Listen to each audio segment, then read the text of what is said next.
All right, all right. Peace to the family. Peace to the family. We are now live. Absolutely. Woo! We getting closer and closer to the gathering. Oh man, it feels Yes, so we good are. inside this avatar of mine. We're gonna have an amazing show, family. I want you to get comfortable. Hit that like button. If you have not signed up to gather in the masses, because this brother's gonna be there. If you have not, I advise you to click on that link in the get the live stream. You could get the live stream. Click on that link in the chat to get the live stream. Let's get to a quick commercial. We're gonna do a quick commercial. Let everybody fill in the room. Absolutely. Let everybody get comfortable. Then I'm gonna bring on my guests. I'll be back in 1 minute, family. We're gonna have a great Friday night tonight. You know how some people get popcorn. I got me some grapes, but I done ate half of them. But I got me some grapes because brother Sharif is gonna have an absolutely magnificent presentation tonight. Be back in 1 minute, family. Yo. I fought plenty battles, caught many arrows, flossed plenty apparel, resembling the pharaohs, cemented in the gravel, extensive in my travels. Not to mention, ascension is my cattle. Cash cow, we milking it. Laugh now, we killing it. Last round, we still in it. Axe round, we healing shit. Hands down, we killing it. No pass down, it's silking this. Pack your bags, take this pilgrimage. Guaranteed to be epic like Gilgamesh. Gilded flesh and shields with crests. I'ma have to kill you if I reveal the rest. All I know is when life try you, you better kill that test. That's the only real that the real respect. Niggas went from dealing death to flipping Moors to heal the flesh. That's the real adept. That's the illest flex. That reveals what's next. My investors don't need to be angels. They could be the archetypes of the darkest type. Archangels who are dark and mangled, like Tony Starks and monsters like Thanos. Bangles need to be strangled and quantum entangled. And them carrots that sponsors are dangle. Only built for these bust down Cuban links. Only fans. I'm gonna give first I want to give a shout out to Black Dot and Urban X. He gave me this shirt in all colors, family.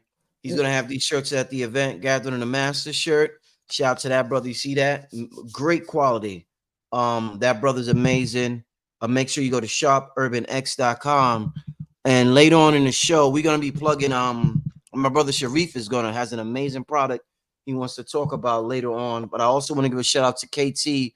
I'm post the link in the community tab. I met up with KT today. He got this product called Geefy Tea. And he also has the honey. And I went by today, and man, I mean, KT has some amazing products. So shout out to KT. Make sure you go to KT's website, So Ionic Botanicals. I will post the link and picture and everything in the community tab so y'all can check his stuff out. But man, that brother got some amazing product. I'm so honored and blessed to be amongst all these geniuses. Like I said, brother Sharif, the brother Dr. B Serious. I'm just surrounded by these spiritual, holistic geniuses, and I want y'all to experience what I'm experiencing with these amazing products and services and the wisdom that they share with y'all. So it's been a magnificent year for me. I talked to Ju Pukram earlier today, had a great conversation with her. But life is good, you know. Life is good, you know. Life is good. So, brother, this is for you right here, Mo. This is for you. Hey, I need that. Hey, I need that. I'm gonna send you where to send it after the show. I'm gonna send you where to send it. Send me so I could show the people it and get them ready, because I know you're gonna have a table full at the gathering. I know you gonna. Absolutely. I know, bro. yeah. Absolutely. Tonight is an important night. Tonight is an important night, family. We're talking about something that's so important in terms of, we've been talking about this avatar and you know, how this avatar works.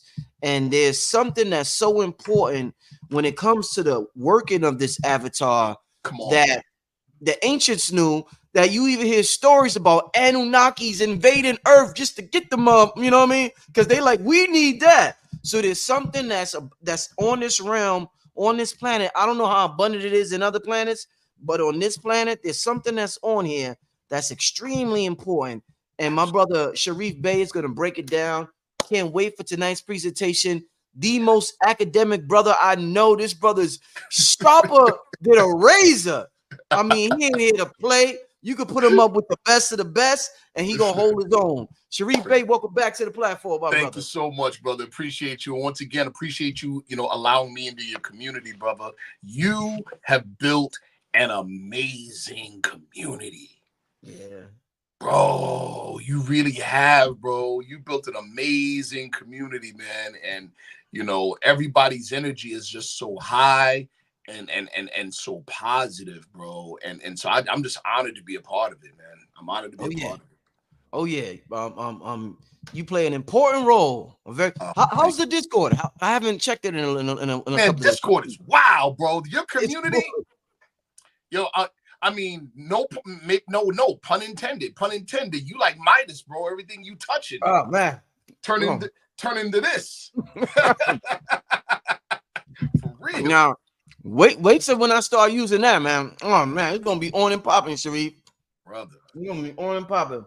Hey, I'm sorry, family. I'm eating, but I should wait till he start talking. But I'm just, when you in that, you just feeling good, and you know what I mean. I'm just feeling good, man. It's gonna be a perfect way to end the week. I might do a show tomorrow, but a perfect way to end the weekend. Going into the so-called weekend, brother Sharif, man.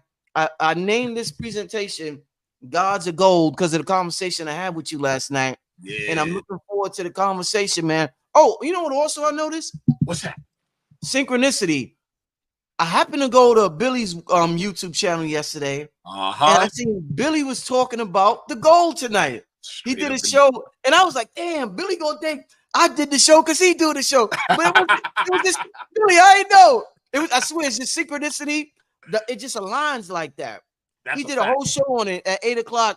Y'all go check that out on Forbidden Knowledge podcast. But he did a whole show on monoatomic gold, but I guess the universe just wanted that message out there tonight. But me and Sharif had no idea. So shout out to Billy Carson, Forbidden Knowledge. We gonna do our thing. I know Billy did his thing. But go ahead, my brother. Let me know what's up with this gold thing, my brother. Oh, brother, listen. I'm so excited because to even do this presentation, it's way bigger than just me having a product. It's way bigger. Wait.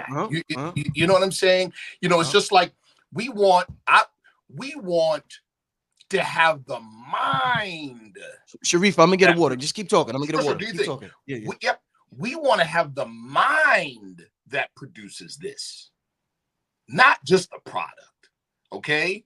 We want to have the mind that produces it. We want to have the mind and the state of mind of our forefathers. That's what we want, people. Because, look at it. Okay.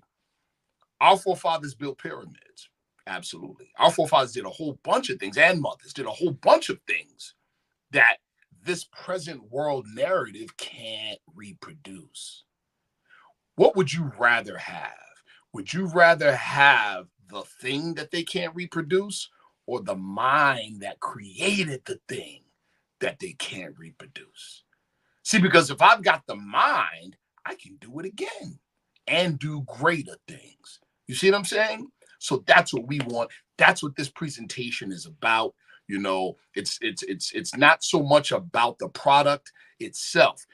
It's about the qualities, the history, the principles, and the properties of the product and the minds that produced it. You see what I'm saying? And I want to show, and I'm going to show how they're connected, how it's connected to our forefathers and us, because we are our forefathers without doubt or contradiction. That's what we are. Those of you that have pre-ordered, have pre-ordered the product, I will, and you'll be at Gathering of the Masters in a few weeks. I will see you there, inshallah. I will see you there with your product. I will see you there. And of course, I'm going to have more for others that have not pre-ordered, right? So this particular presentation, like I said, is I want to provide for us and share with us the mindset, the state of mind that produces the product. you know, when you were off of the camera, but I mentioned to the family, I'm like, look, what would you rather have? You know, there's certain things that our forefathers and mothers produced that this world narrative can't reproduce, right? What would we rather have, those things or the state of mind that produced those things? See, we'd rather have the state of mind because we could always do it again and we can improve on it and make it better. So we want the state of mind, people. That's facts. That's you know facts. What I'm saying? That's what we want. We want and also shout out. I heard you was on Know the Ledge yesterday. Shout out to Know the Ledge, Red Pill, Blue Pill. Shout out to Red Pill and Blue Pill. And also shout out to Blue Pill, Dr. Blair, the others who were dealing with the monoatomic gold and talking to us about it over the years. So shout out to Delbert. I first heard about it from Delbert Blair. So shout out to Dr. Delbert Blair, Blue Pill, Billy Carson, everybody else that has dealt with it. Go ahead. You ready, man? I'm ready. I'm ready to go. Load it up. Let's go, bro. Okay, family. Let's get this thing going. It's gonna be a good one. Here's my splash page. The Gods of Gold. Alchemical knowledge and production and usage of M-state elements as a remnant of Afro-Atlantean technology. Why do I say Afro-Atlantean technology? Because the enlightened, the illumined measure time by cycle ages, not in a straight line. So our today, in this world narrative, the present state of technology advancement or whatever, listen, people, we've been here many, many, many times in the past. Matter of fact, we've been further than this many times in the past. I mean, some simple things you can look at. For instance, the ancient site in India, Mohenjo-daro. You look at that site, and that site was just, first of all, there's actual records of it being destroyed in a cataclysm that was very reminiscent of what we would call today nuclear war. And then you have physical evidence of a nuclear holocaust at Mohenjo-daro, including the ground being subjected to so much heat that the soil and dirt turned to glass. Wow. Yeah, it's right there for you to see. You see what I'm saying? So this is what we're talking about here, people. So I'm going to begin before we even start talking about the gold itself or the monoatomic elements themselves. We're going to talk about the mindset, the state of mind, people. Okay? All right, next slide. Okay. There we go. Man, y'all remember this video? Oh, yeah. Remember the video? This is deep, people. This is deep. Yeah. So in that video, right, you had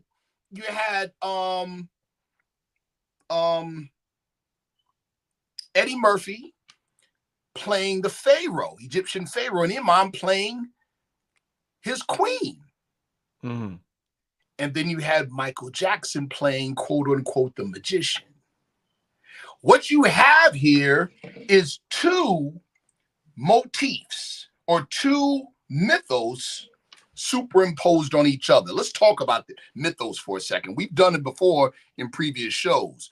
Mythos is very powerful because mythos impacts the human experience at the deepest levels of human psyche. Okay? So like, for instance, when people are talking about, well, you know what?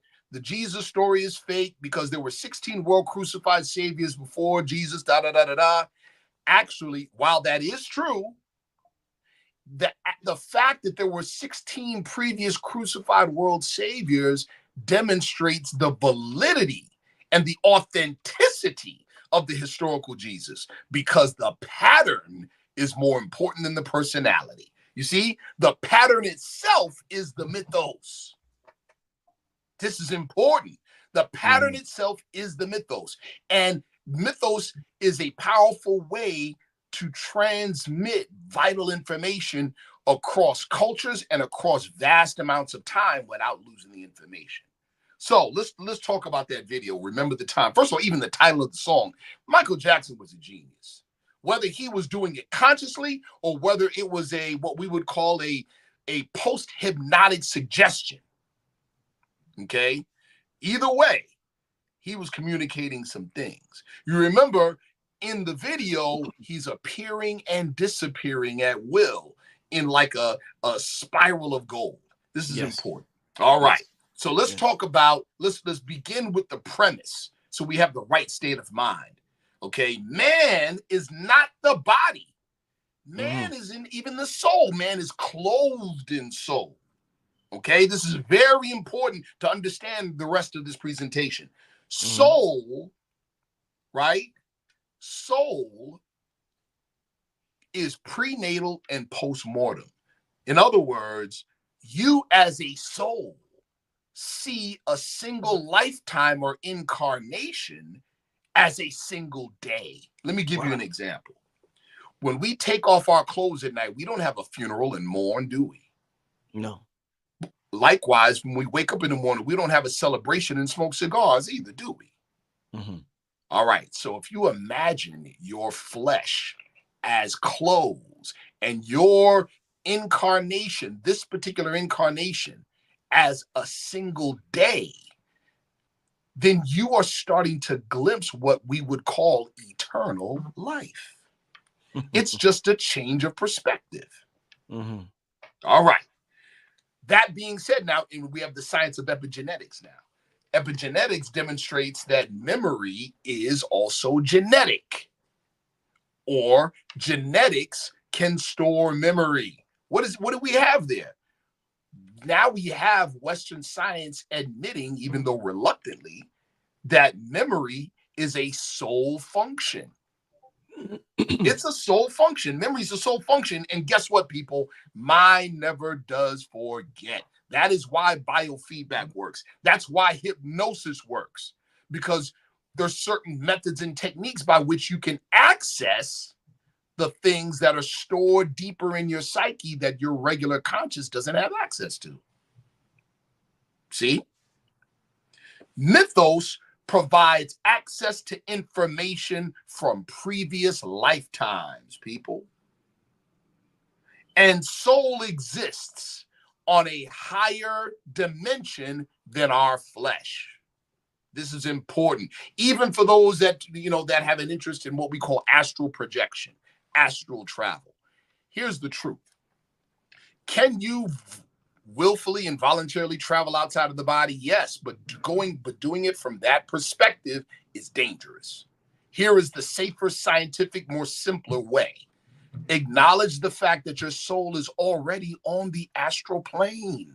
All you have to do is transmit or transfer a portion of your waking conscious into your soul body or your energetic body. That is called astral projection from the scientific perspective, people.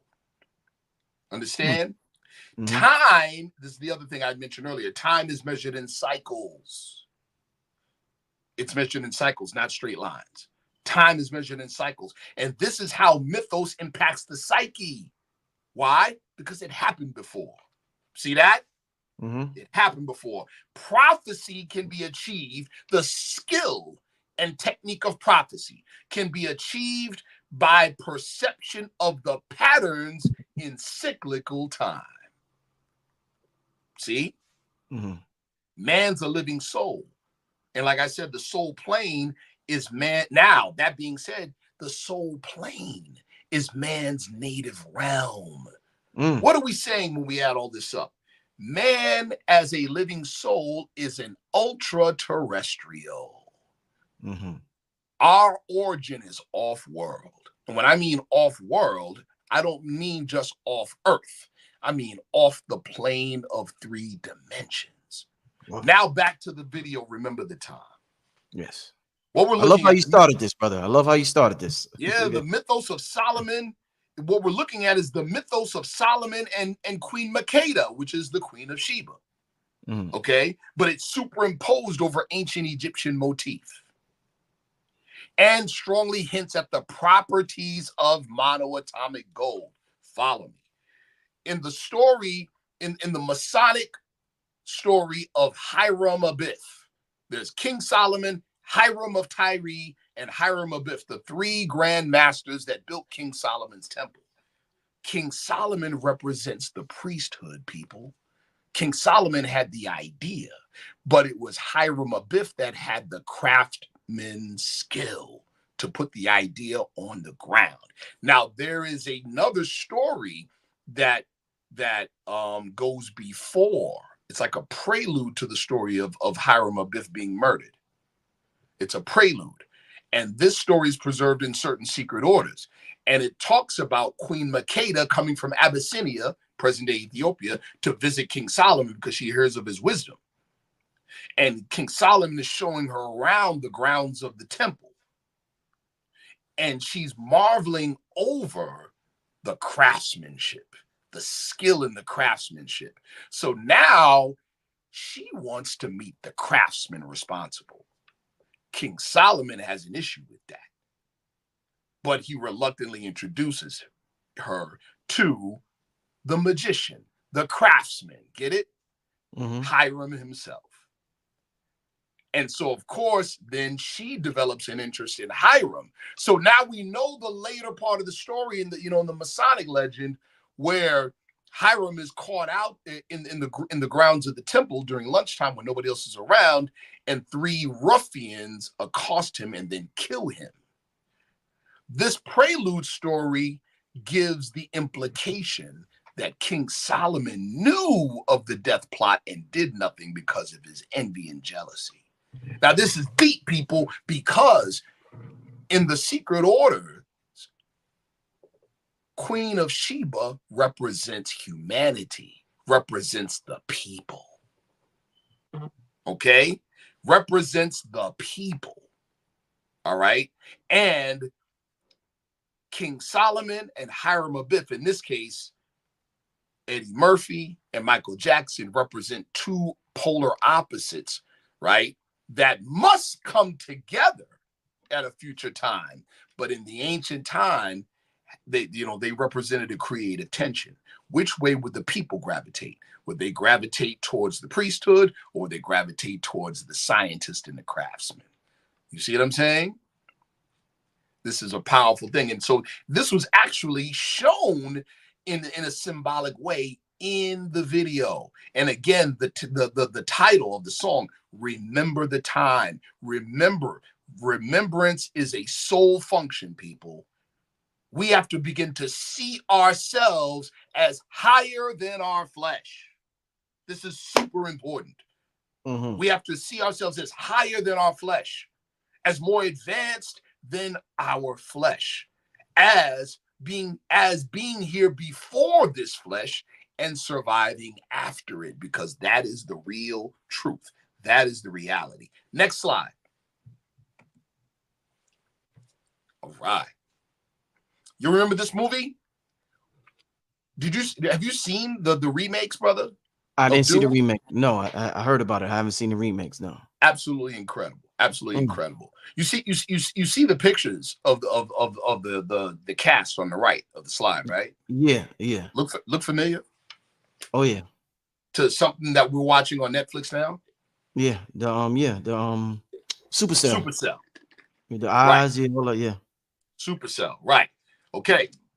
In the Dune series, those people with the eyes that are blue like this are because they are exposed to a particular exotic substance that only exists on their planet.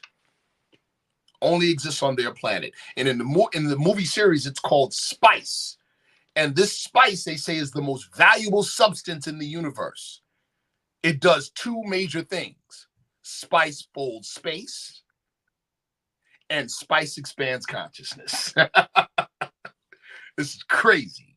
Okay. And so in the movie series has a ton of North African Islamic Messianic themes. North African Islamic Messianic themes. One, there's a challenge to imperialism. You're watching CNN today. You're watching whatever Fox News. You see what's going on right now with European imperialism, right? Yeah. And the fact that the African nations are pushing hard body against it, pushing it out. See? All right.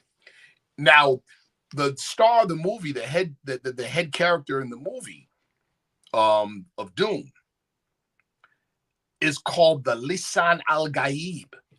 That's an actual Arabic term that means the tongue of the unseen. And it's a reference to the Messiah, That's important, people. Trust me, it's important, because the whole thing about monoatomic gold and the ancient philosopher's stone is inextricably tied into the mysteries of Jesus.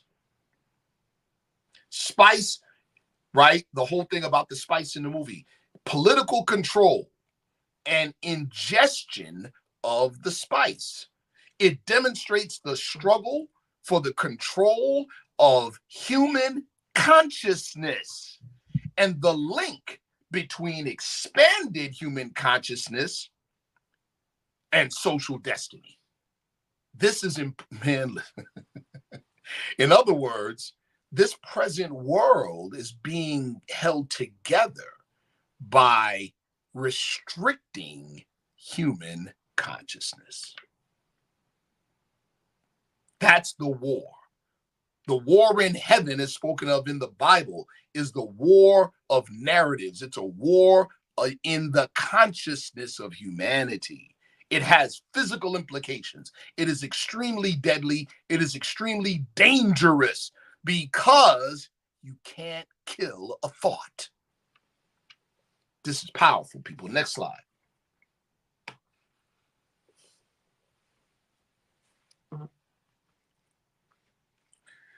David Hudson. Write this guy's name down and do your research. So I'm skipping ahead a little bit. David Hudson is a cotton farmer in Arizona. David Hudson, it's Arizona. Farm in Arizona, yeah, right. It's that soil is sun-baked. It's not doing so well. So what he did is that he was experimenting with highly caustic chemicals to break down the soil in an attempt to improve its productivity. So when he was spraying these chemicals on the soil to try to break it down, and it was subjected to the sun, the heat of the sun in Arizona, it was subjected to the sun, he was noticing, and his workers were noticing, these big bright flashes of light coming off the ground. He's like, "Yo, what's going on?" So he started doing experiments and analyzing the soil, and he kept coming up with, they would do these high arc electrical arc firings to break the soil down to analyze its properties, and they kept coming up with aluminum, tin, and things like that. And they're like, but it wasn't behaving like aluminum. So he's like, I don't get it. And then he contacted, or this other laboratory in Russia contacted him and said, "Listen, you're burning only at 10, 15 seconds. You got to burn longer. You got to burn up to around 300 seconds. So when he did that, when he subjected the soil to a longer firing, it would first register nothing, and then it would register aluminum and tin and some of these other metals. Then it would register nothing. Then all of a sudden, it started to register gold and the platinum group elements.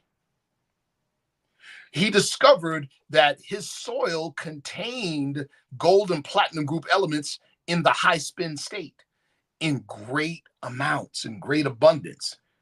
And then he started studying old alchemical books. He read like over hundreds of books on old ancient alchemy, which we know is a science of our forefathers in the old world. And he found all types of parallels to his quote unquote discovery on his land. Then he began research and experimentation to find the medical and health implications of orbitally rearranged monoatomic elements, monoatomic gold. I won't talk about those in great detail. You could research it yourself by looking up David Hudson, because if I talk about it in detail on this show, you're going to get flagged. Your page is going to get flagged. All right.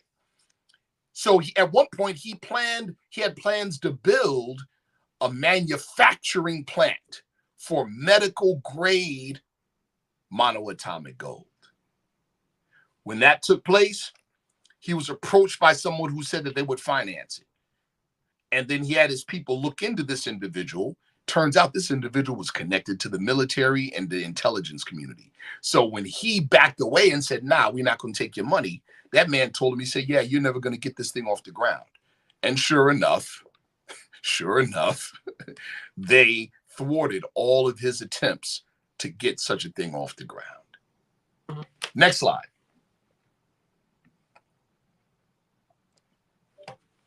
All right. What is it? You all are familiar with the book Coming Forth by Day. In the European world, they call it the Book of the Dead, the Egyptian Book of the Dead. Well, in that book, and also in the papyrus of Ani, there's a passage that speaks to the production of monoatomic gold. That passage says, I'm quoting it, it's on the slide, I am purified of all imperfections. What is it? I ascend like the golden hawk of Horus. What is it? I pass by the immortals without dying. What is it? I come before my Father in heaven. What is it? You all know that the Aramaic word for what is it is manna or shamana. The very thing that the biblical text says that Moses fed the Hebrews at one point. But also in the book of Exodus, Moses told those same Hebrews, you have not kept the covenant, and so the manna is being taken from you, but it will come back in the end times when we will be a nation of high priests. Next slide. Okay. Come on, brother. 1902, Sir Flinders Petrie's expedition to Serabit el-Kadim, the ancient Mount Horeb. I covered this before on the show, brother. He discovered an Egyptian temple. This is the mount, mind you, this is the same mount that Moses was on in the Bible. He met the God of the burning bush, or El Shaddai. He discovers an Egyptian temple dedicated to the goddess Hathor that was established during the Middle Kingdom from 1971 BC to 1926 BC. He finds numerous hieroglyphics references to Shamana, also called the stone, or also called the bread. Stone as in philosopher's stone, right? Found huge vats of what he thought was a fine white ash. This was not ash. It was later determined to be monoatomic gold. This powdered gold was and is the physical philosopher's stone. This particular temple was a manufacturing plant for this powdered gold. Okay, now we know this. The discovery of this plant answers the questions as to why certain ancient nations, such as ancient Abyssinia and others, were giving gold to the Egyptians and then later to King Solomon. Why were they doing it? Right? The classic accepted response or answer explanation was that, oh, well, they were paying tribute. No, they weren't. They were giving gold in the metal state to have it transmuted into white powdered gold. That's what it was. All right. The high priest of this temple in the 18th dynasty was entitled in the Aramaic El Shaddai, or Lord of the Burning Bush, or Lord of the Mountain. Right? The book of Jasher, one of the non-canonical books of the Bible, identifies El Shaddai as Moses's own father-in-law, Lord Jethro, the Midian sheep from the plains of Moab. And consumption of the stone or bread or the white powder gold gave the recipient conscious access to what they called, I can't pronounce the exact word, but it was a particular field, or what the West now in quantum physics calls the biogenic or morphogenic field. What we call in the Moorish Science Temple of America, the plane of soul. The field of exotic space. And it was fed to the pharaohs for the purpose of conscious deification. Next slide. Again, like I said, this is all tied in, and we're going to show in greater detail how this is tied into the mysteries of Jesus and why the European world, to rule the world for the first time in history, had to co-opt the story of Jesus to do it. All right. Esau Jacob's firstborn, I'm sorry, not Jacob's firstborn, Isaac's firstborn, entitled to the birthright, but gave up his birthright for a bowl of soup. In other words, he gave up his birthright to gratify his lower self. He lost it, right? And then he was the father of a man named Igroth, and Igroth was the mother of Queen Tai. Queen Tai in Egypt was the junior wife of Amenhotep III. Amenhotep III was the father of Akhenaten. Akhenaten was the Moses, people. Shout out to brother Billy Carson. Billy Carson just said that recently as well. Akhenaten's second wife, Miriam or Merikeba, was from whom the Egyptian royal line evolved into the royal house of David, or the Davidic dynasty. Keba Tasheret, who was the daughter of Moses and Miriam, and her husband, Rama, of the family of Judah, links the dynastic Egyptian line to the house of David. And in the Moorish American Quran questionnaire, the question is asked, where was he, talking about Jesus, born? Answer, in Bethlehem of Judah, in the house of David. Meaning what? He was part of a dynastic line, people. He wasn't some poor kid of a poor carpenter. The word carpenter is mistranslated from the Greek tekton. Tekton doesn't mean carpenter. Tekton means architect. As in, and it's from the Gnostic tradition, architect or archon. Okay? And what is an archon? An archon is a spiritual constructor or architect of virgin matter. In the Hebrew tradition, they're called the seven Elohim. Next slide. All right, in the Bible, you hear about, Jesus going to war or basically beefing with the Pharisees and the Sadducees. Those were two fraternal orders, religious and socio-political orders. Okay, the Pharisees and the Sadducees. Well, they don't mention the third order, the one that Jesus belonged to, and that is the Essenes. Okay, he belonged to the Essenes, the Essenic order. That order he was a member of, and it was located in the Qumran area. Why is Qumran important? It's very important for a number of reasons relative to our topic. First and foremost, that's where the Dead Sea Scrolls were found. They were found on the grounds of the Essene commune where they lived. They were a semi-nomadic community. They were the watchers and the caretakers of and for the Davidic messianic lineage. They are and were the repository of the ancient and esoteric truths and spiritual technology of pre-Adamite era of time. That's the Afro-Atlantean era.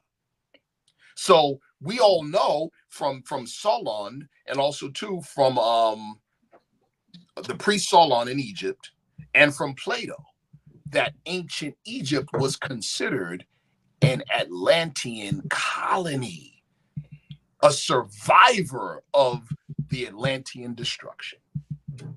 All right. So also, the Essenes were an outer order and access point to what we call the Silent Brotherhood. All right. And it afforded Jesus access to other outer orders in India and Egypt, etc. Are we familiar with the fact that Jesus, the historical Jesus's uncle, Joseph of Arimathea, was a very, very rich man who had ships, had a fleet of ships? That's a fact. So Jesus had access, people. The Davidic dynasty house merged. Now, this is very important. The Davidic dynastic house merged with a faction of the Hasmonean dynastic line via the marriage at Cana. Who got married in Cana? Does anyone know? Jesus married a leading member of the Hasmonean dynastic line. She was from a city a town called Magdala. So she's called Mary the Magdalene.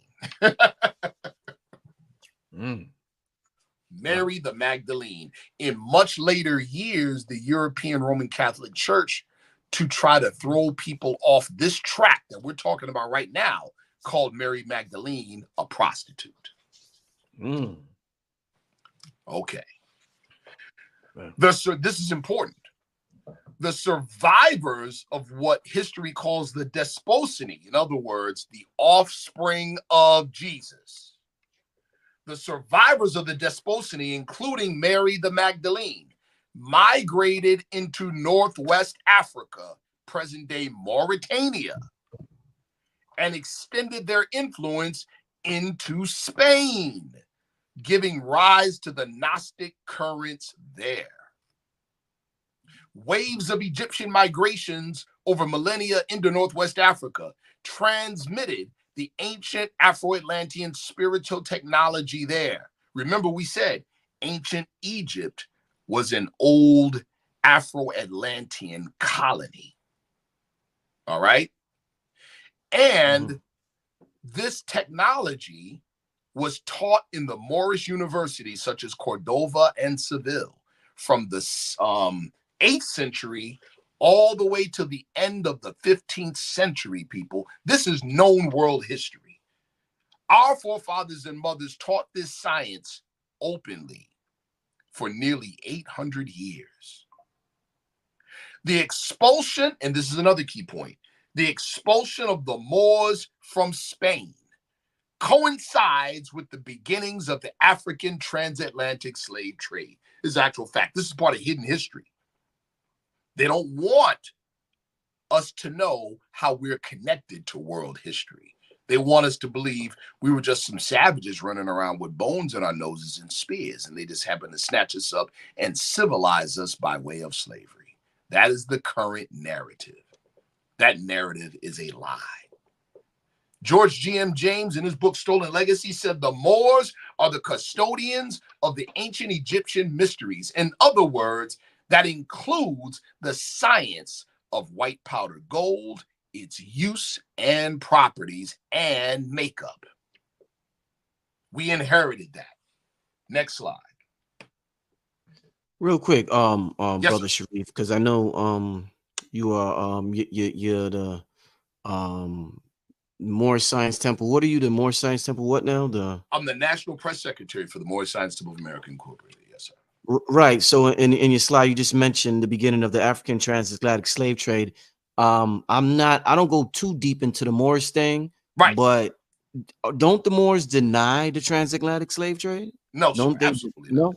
Absolutely Then, not. Now, I'm glad you brought that up. Let's clear some things up, right? yeah. There's a lot of cleanup that the Moorish Science Temple of America and the Moorish movement proper has to do with a lot of things that now are being passed on as Moorish history. Okay? We do not deny the African transatlantic slave trade. We do not do that. Okay? What we do deny is the narrative that it's given. So what ends up happening with people is just a tendency of humanity, of human frailty, is that we always tend to throw the baby out with the bathwater when we see something wrong. Okay. Yes. You get it? So Yeah. we'll say, oh, well, I don't believe in religion, right? No, what we're really saying, if we're to be accurate, is we don't believe in what we were told by our former slave master is religion. Got you. You see what I'm saying? Yes. Yes. Okay. So we end up throwing the baby out with the bathwater instead of recognizing the fact that we were never taught true religion to begin with. All right. So here we go.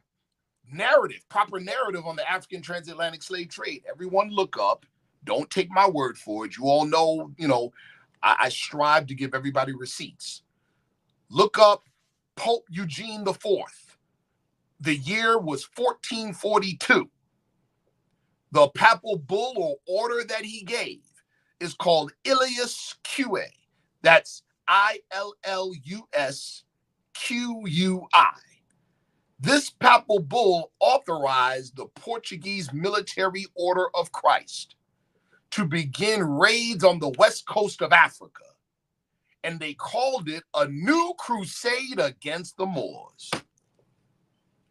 So the whole African transatlantic slave trade began as warfare, people, not as commerce.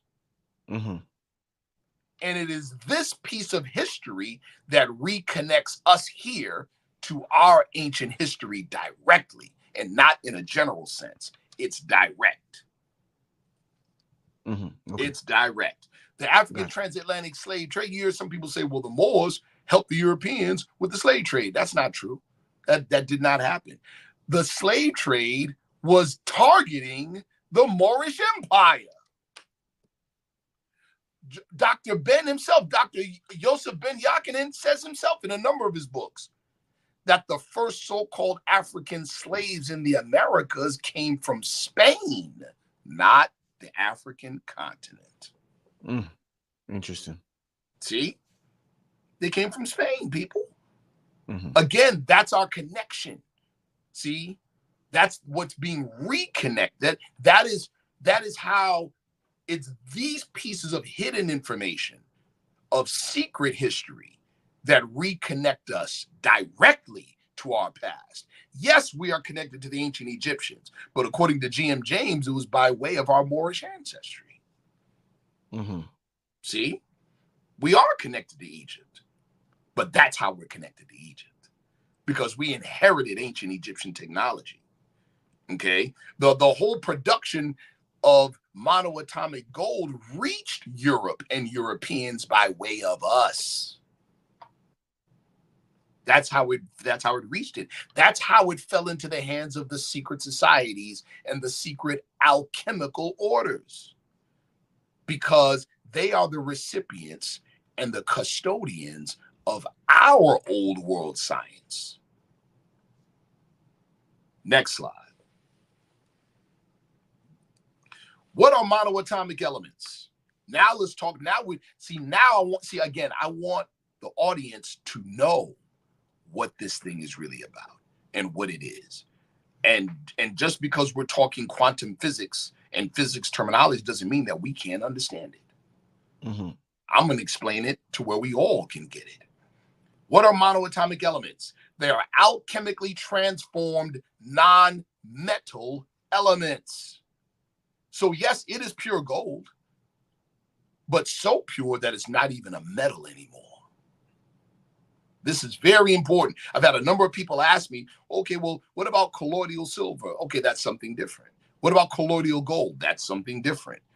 Colloids are small particles of the metal itself. Okay? Monoatomic elements are not metal anymore. So in the secret alchemical tradition, when they talk about changing base metals into gold, what they're really talking about scientifically is changing the metal state of the element to a purified powdered form. That's what I'm literally exposing secret alchemical knowledge by talking about this. All right, because what I just did was decode what they say. Changing base metals into gold is really changing a substance from its rude, rough state to its refined state. The white powder gold is refined to where it's no longer even a metal. All right. In this state, it's either scientifically transmuted, and I'm going to explain how, or it's precipitated from naturally occurring sources. Remember I had mentioned before about the Qumran area, right? Where the Essenes had their dwelling, where their headquarters was. It's right next to the Dead Sea. One of the most abundant natural sources of monoatomic gold is the Dead Sea. The salt in the Dead Sea is 70% monoatomic gold. To this day, this is one of the most popular places to precipitate, one of the most popular sources to precipitate your own monoatomic gold. Okay. Hey, Go ahead. brother Sharif. Yep. The cocaine mummies, when they finding the mummies with all this cocaine, Yes, sir. is that really cocaine or is that this white monoatomic substance that you're talking about? Oh, no. That was cocaine. But That you was know, cocaine. but it's related. Now follow me. That was cocaine. Mm-hmm. But but how does it relate to this topic? I want to show you how it relates to this topic. The fact that they found cocaine in the hair follicles of mummies that were thousands of years old, and the only place on the planet you can get that is in Central and South America. Mm-hmm. It totally destroys the white supremacist ideal of isolationism. It destroys it. It shows that for at least 10,000 years, there was cross-cultural interaction on both sides of the Atlantic. Yeah. Guess what another huge natural source of monoatomic gold is, or where it's found? It's found in Moab, Utah. The Great Salt Lake in Utah, which is close to what, people? It's close to the Grand Canyon. The Grand Canyon, we already know, there's parts of it that would be considered the Egypt of the West. All right, which is why certain areas of it are closed off and highly monitored and protected, and you can't even go there.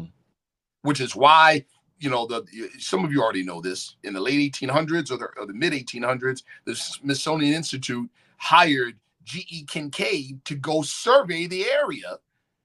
And he surveys the area with his partners and then says, oh, yeah, we found this and we found that. We found Egyptian mummies, and we found Egyptian hieroglyphs, and we found Egyptian statues, and we found, okay, there you go. All right. So back on the slide. The monoatomic elements possess what we call exotic matter properties. What is an exotic matter? What is exotic matter? According to, well, there's a couple scientists that say this, but this one particular scientist, Hal Puthoff. Hal Puthoff, right, describes exotic matter as matter that exists in multiple dimensions simultaneously, people. Simultaneously. And because it exists in multiple dimensions simultaneously, it has the ability to manipulate space-time. All right, let's go. It functions as a gateway separating dimensions. The scientific term, you can look it up, is called the Compton radius vortex. That's the quantum physics terminology for what I just mentioned. Also, too, exotic matter is a room temperature superconductor.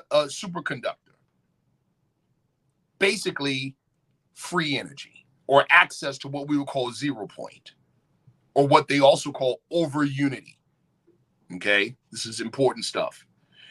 Transformative process. In other words, how this thing is made.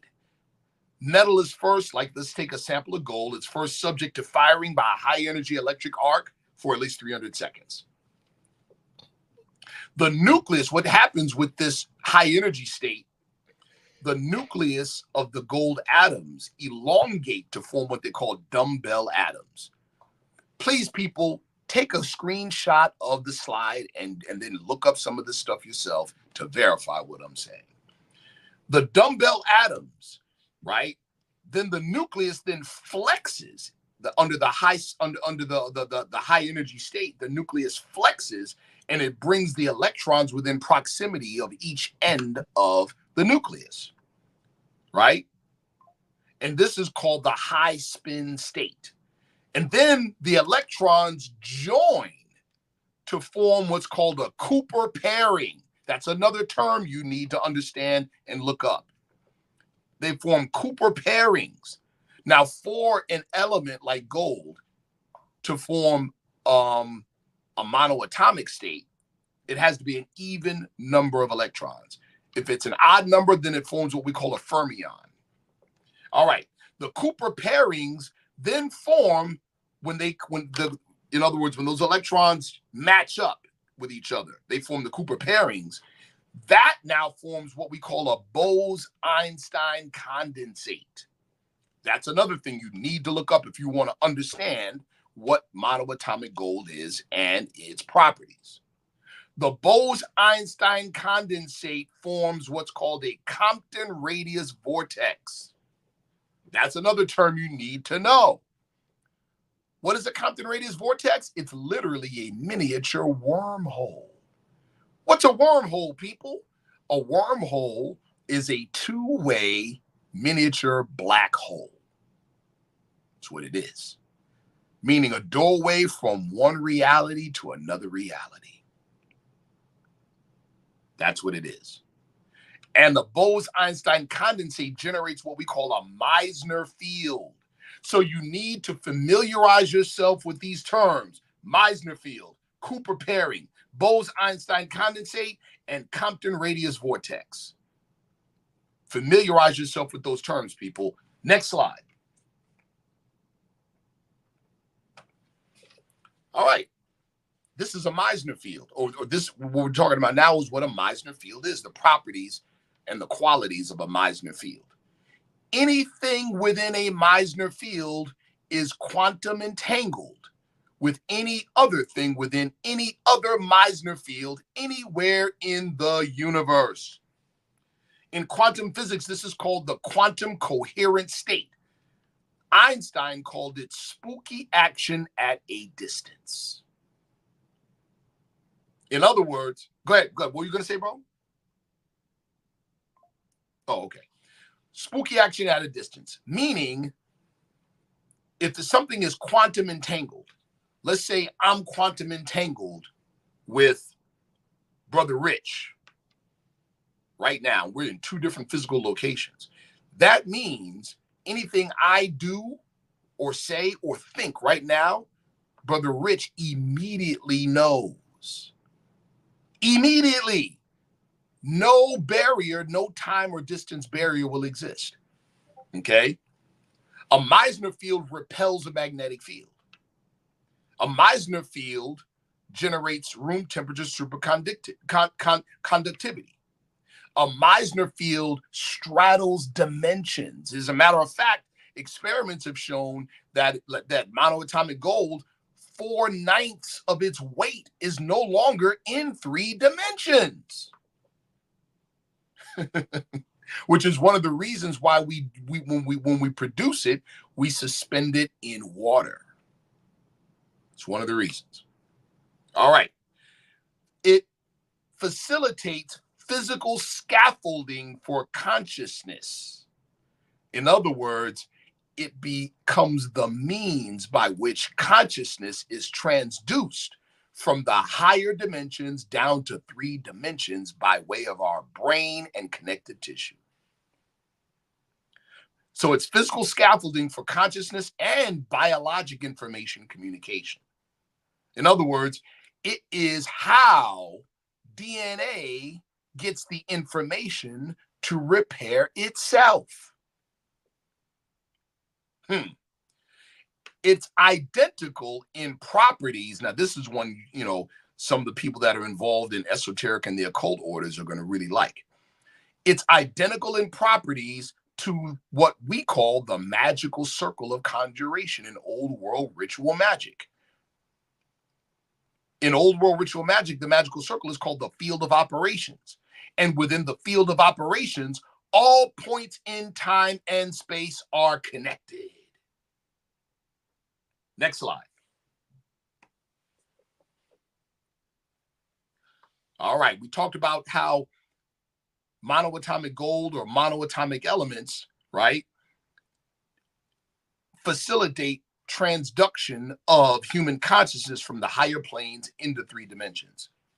So there's a high concentration of monoatomic elements in brain tissue and human connective tissue. This is deep.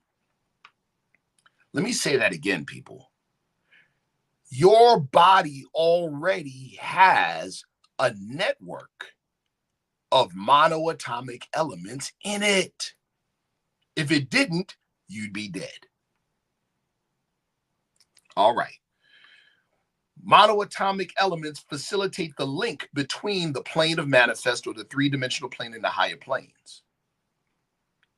Connective tissue information conduction from the biogenic field is thousands of times faster than neural conduction. In other words, the information that comes into our bodies by way of the monoatomic elements outstrips the neural speed by thousands of times. It's thousands of times faster. All right. And it's in a gel-sol binary state in our connective tissue. What do we mean by gel-sol binary state? Zeros and ones. Zeros and ones. In other words, it is the matrix in your body. The quantum operator, we talked about that before in quantum physics, quantum mechanics. You need something that compels probability to coalesce into an actual physical event. That is called the quantum operator. Conscious input can alter the wave function at the higher realms to collapse it into an event. The human will, belief, is the quantum operator. So those that regularly take monoatomic gold, every time you do it, you set a solid intention before you do. Resolution, or the setting of intention, firmly activates the quantum operator. We talked about that formula in certain secret orders: to know, to dare, to will, and to be silent. And it requires the development of the power of will over simple wishing. Belief is not a thought that the mind possesses, it's a thought that possesses the mind. And ancient technology that would enable this in an accelerated fashion, trance states, ecstatic states of mind brought on by music, song, dance, etc. This is all spiritual technology. Next slide. We've gone over this before. If you don't have this book in your library, you absolutely need to have this book in your library. Cutting edge scientific descriptions of the plane of soul and the seven ether planes. I was asked the question before. A couple people had asked me. They're like, Brother Sharif, how can you know all of these things, but you belong to a religious organization? My answer is, my religious doctrine speaks to all of this stuff. And it directs my consciousness to further research in these directions. I have to say that it was my religious organization that sent me in the directions that I went for this research. So in the title of this chat of this slide, I'm using the terminology used in my religious organization, which is the Moorish Science Symbol of America Incorporated, right? So that we talk about the plane of soul, which is of a higher dimension of the 3D plane, and that there are 7 planes, 7 ether planes. Well, guess what? These 3 quantum physicists demonstrate solid scientific evidence that supports the plane of soul and the 7 ether planes. David Bohm came up with what's called the implicate order. The implicate order is a higher energy design order for everything in 3 dimensions. In other words, your physical body gets its instructions on proper function and order of function from a double of your body on the higher planes. We call that double, right? In the Arabic, it's called al-Qarin. We call it in the Moorish Science Symbol of America, the body beautiful on the plane of soul. Rupert Sheldrake called it the morphogenic field. It's the same as the implicate order, but for living things. And our sister in China, Mei Wanho, called it the biogenic field. or superconductivity in living systems. It's how consciousness is sourced from higher dimensions and placed into the 3D biological realm. Next slide. All right. So in the Arabic, in the Quran, it says Rabbil Alamin is describing a function of God, the Lord of all the plane of manifest. Right? Or I'm sorry, not Rabbil Alamin. My mistake. Maliki Yawmiddin. I have to correct my slide. Maliki Yawmiddin, Lord of all the plane of manifest, Lord of all the worlds. Well, in the secret orders, that and implied in the Quran, that is also the legacy and destiny of humanity. To be Lord of all the planes of manifest. In other words, all 7 planes, which means we have to have a presence on all 7 planes. So in the Moorish Science Temple of America, we describe those planes: protoplast, earth, plant, beast, man, angel, cherubim.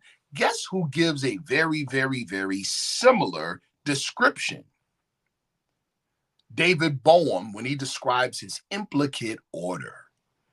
In other words, these ether planes are planes of their levels of consciousness. There is a mineral level of consciousness. If not, how would crystals like quartz know how to form themselves into 6-sided shapes?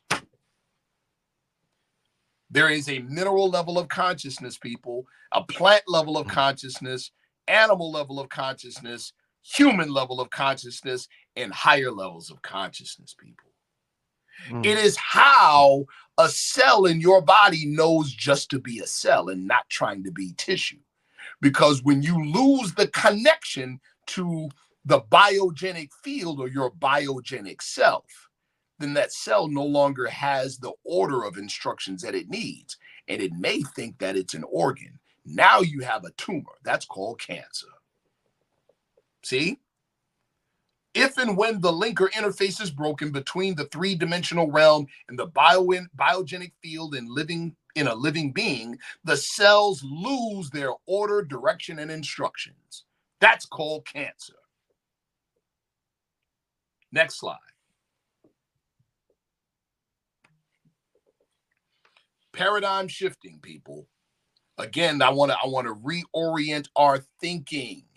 Reorient our thinking. We want to have the state of mind of our forefathers. Here it is. Material things in the universe are not nouns, they are verbs. In other words, matter, as quantum mechanics now tell us, matter is just another form of energy. It's just vibrating not so fast. Let me say it again. Matter, your physical body, is just another form of energy. It's just sluggish. Okay? All manifestations or physical things are processes. Your physical flesh is a process. That's easily proven. In the next 7 years, the cells that are in your body today will not be the same cells. Every cell in your body will be replaced. You yourself are a process. All physical things are energy events. All things, including physical things, are in motion because they're energy. Matter is simply slow energy. It's always in motion. The ethers are energies of a faster than light domain. Okay? Shape and architecture, geometry, are the lenses for the energy. And human consciousness and human will is the quantum operator. This is super, super, super, super important, people. Some of the stuff we've already gone over, so I'm going to skip because I got to get to some really good stuff. Next slide. That's some important stuff. I hope y'all taking notes. The analytical things in the universe are verbs, not nouns. I remember when I first started to explore that concept was with the book God is a Verb. Absolutely. I forget who wrote that book, but yeah, these are some very important points. We have to have the state of mind of our forefathers, and what we're sharing is that state of mind. Yeah. Right? Now, we're talking about a substance, a physical substance that exists in our bodies naturally, but we lose it through environmental issues, pollution, poor food, microplastics in our body, all kinds of stuff. We start to lose it. So we have to replenish it. But let's take it in a larger sense, people. Remember, so again, it's not just the substance, monoatomic gold, it's the process of its function in our people. Okay? Don't look at it as the gold and then just me. No, the gold, the monoatomic gold, is a part of your complete process. So now we're going to take it even bigger, even bigger. In the Moorish Science Symbol of America, one of the most contested teachings in the Moorish Science Symbol of America is this: what is meant by the word black? Answer: black, according to science, means death. This is one of the most misunderstood teachings in the Moorish Science Symbol of America. Well, what's science? Well, in the earthly sense, in the mundane sense, black according to science means death. The science is sociology. In other words, people come from places, and one of the places they don't come from is a crayon box. There we go. So when we say we're not black, we're not saying we're not our people. When we say we're not black, we're saying that we are our people. It's just that colors are the improper way to identify nations of people. That's all we're saying. Now, but in a deeper level, follow me. The science where black means death is alchemy, people. What we're dealing with right now. Alchemy. So let's go. Let's talk about it. In the secret science of alchemy, death, the word death, is synonymous with disintegration. Disintegration is defined as the fermentation of elements into a state of dissolution. The alchemical term for dissolution or putrefaction is, guess what? Negredo. Woo. And it occurs via an extreme heating of the material to be transformed within a containment or flask. In the spiritual death of the ego, the physical body is the flask. The fire that tries it is the true will, developed and inflamed by what? Suffering, persecution, sacrifice. This process is referred to by the Taoists as practicing to die, and by the Sufis as dying before you die. Do you all see where I'm going with this? Oh, yeah. Do you understand that our people in America is one huge social alchemical experiment? And that we have already gone through the first stage of the alchemy? Let's go. Cornelius Agrippa, in his book De Occulta Philosophia Liberi Tres, in other words, the third book on occult philosophy. This is what he said. He was a medieval alchemist. This is what he says. Negredo, or blackness, in the alchemical sense, means decomposition. By the presentation, by the penetration of the external fire, in other words, the persecution, the suffering, the inner fire is activated and the matter starts to putrefy. The body is reduced to its primal matter from which it originally arose. This process is also called cooking. The black earth is closed up in a vessel or flask and heated. Woof. Doesn't that describe what we've gone through for the past 500 years, people? Yeah, man. All right. Dom Pernetti, in his dictionary Mythos Hermetique in 1758, said this: Putrefaction, in other words, Negredo or blackness, is so effective that it destroys the old nature and form of the rotting bodies. It transmutes them into a new state of being to give them a totally new fruit. Everything that has life dies. Everything that is dead putrefies and finds a new life. In the Moorish Science Temple of America, we have a saying. Yeah, we say black according to science means death, but we also say this: death is not an enemy to man, but a friend. Woo! And guess what else we say? We say that there's a holy ministry in death, that life springs forth from death. That's exactly what Don Permetti just said right here. Next slide. Hey, real quick before we go to the next slide, brother Sharif, it almost seems like with you saying that, and I've heard Bobby Hemmett teach on something similar with the alchemical process that happened to us in America. It almost seems like, despite the looking at it from an intellectual government standpoint, it almost seems like it was the cosmic destiny of the people in America to be called black people because we are the alchemical people, and black and alchemical is interchangeable. So it almost seems like that was our cosmic destiny. Thank you. In other words, this is the question that a lot of us don't want to ask ourselves. Why did destiny or fate deem it necessary for us to go through what we went through? See? It's preparation. What did what did Moses tell the ancient Hebrews? He said, we're going to take away the manna, but it's going to come back. You hear me? It's going to come back when it's in the end times, when you will be a nation of priests. Right. Wow. Some deep stuff, man. You get it? You just gotta laugh. This shit is so good. You just gotta laugh, man. This is so good. This is amazing, yo. Do y'all know the breakthroughs and what's going on in the world right now, and the wisdom and man, this is they only go after the one with the ball. Why do you think we going through what we going through? Right. You think the world? You think other? Again, we're not paying attention, right? We read stories in the Bible and don't relate it to ourselves and don't relate it to the time we're in. Herod, when Jesus was being born or about to be born, the bad guys knew it, people.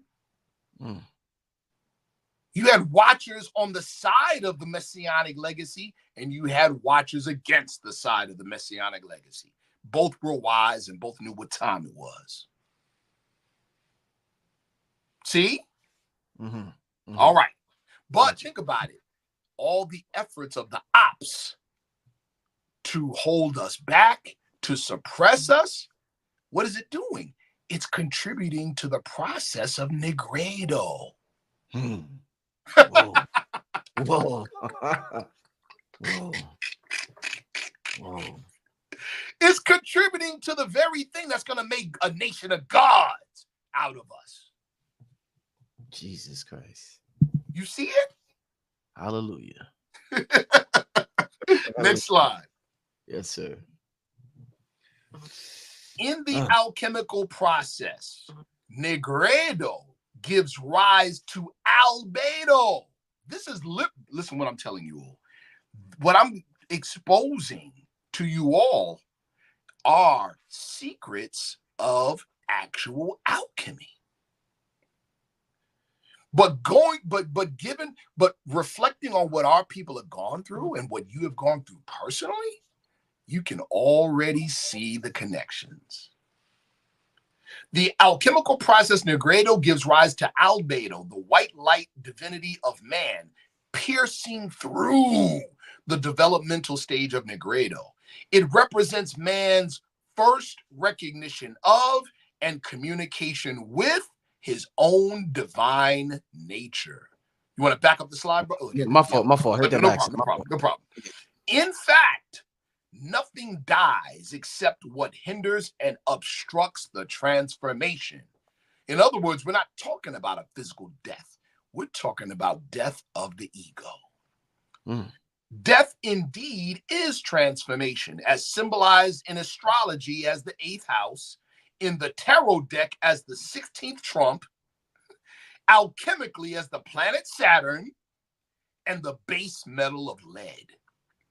The Latin phrase, solve et coagula, meaning to solve what is fixed.